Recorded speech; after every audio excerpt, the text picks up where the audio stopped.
As you may know, EOS token holders are given the power to vote for the block producers who they deem competent and trustworthy to sign blocks for the EOS chain. The problem is, how do you really know who you're voting for? There are plenty of tools out there like the Block Producer Scorecard by EOS Nations that show you how a particular BP is performing. Hi, I'm Leslie Haas. Welcome back to EOS USA.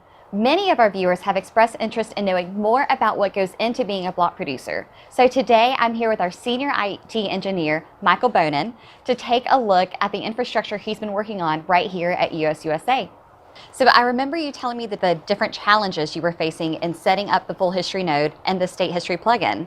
How's that going? Correct. So really on the full history plugin, we're finding, just like everybody else is it's just almost an unsustainable beast to be able to run.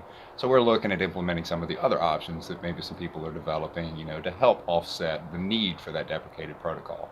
And really one of the biggest solutions with that is the state history plugin, which allows the middleman to really start slicing and dicing that history a little more efficiently and starting to work on that aspect. So have the state history node fully up and running and starting to synchronize to some of the new history standards that are coming out. And can you go into a little bit more detail about what exactly a state history node is and what the difference is? Absolutely. So what the state history, it's kind of a new plugin that's recently been introduced to help offset the deprecated V1 history. And what it's designed to do is read through the chain data of all the EOS transactions and basically get it prepped to be assimilated into some other database for any types of purposes.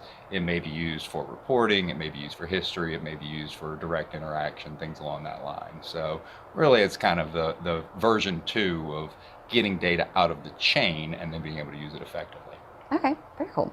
And so we talk about code and programs, but what about infrastructure? Like what's physically there? What's necessary? Absolutely. So currently we have quite a infrastructure set up here in our primary nodes.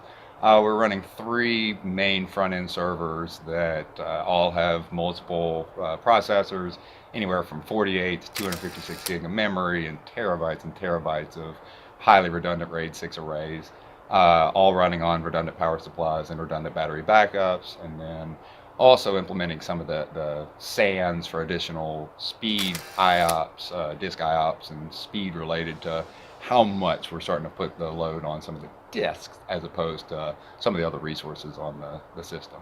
What is GEO Distribution and why is that important? Correct. So really the whole point of everything of the EOS chain is to make sure that not one country, not one particular entity can censor the chain or even have a blackout or something really changes. So you really want as many points of the chain and as many services around the world as you can.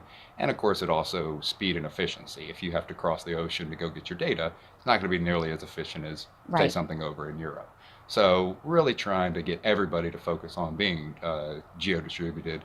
EOS USA is working towards that. We are currently building out, and I'm going to go down and install our Panama location. So we'll be geo-distributed to multiple countries in that aspect and be able to provide more regional location services. So maybe our next episode needs to happen in Panama? It might be. We'll definitely have some updates coming from there once everything gets up and going. I'll be down for this. Absolutely. Well, is there anything else we need to know today? Anything you think we missed?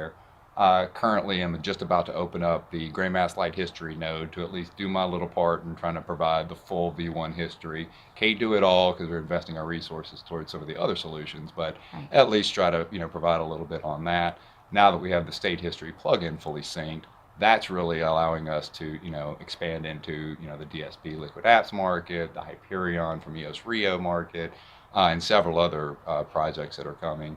Next, we'll probably look at getting the state history API from EOS 42 up and running on the Postgres side of things. So.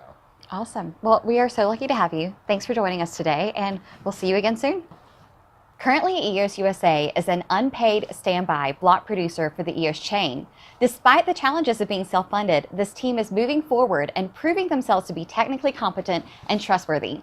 Joining a small select group of block producers on the EOS Nations BP scorecard with all green check marks, the heartbeat and blacklist check, and a fully synced state history node, the team at EOS USA is working hard to earn your vote. Remember to like this video and subscribe to our channel if you enjoyed this video, and please leave your comments below. I'm Leslie Haas. Thanks for joining.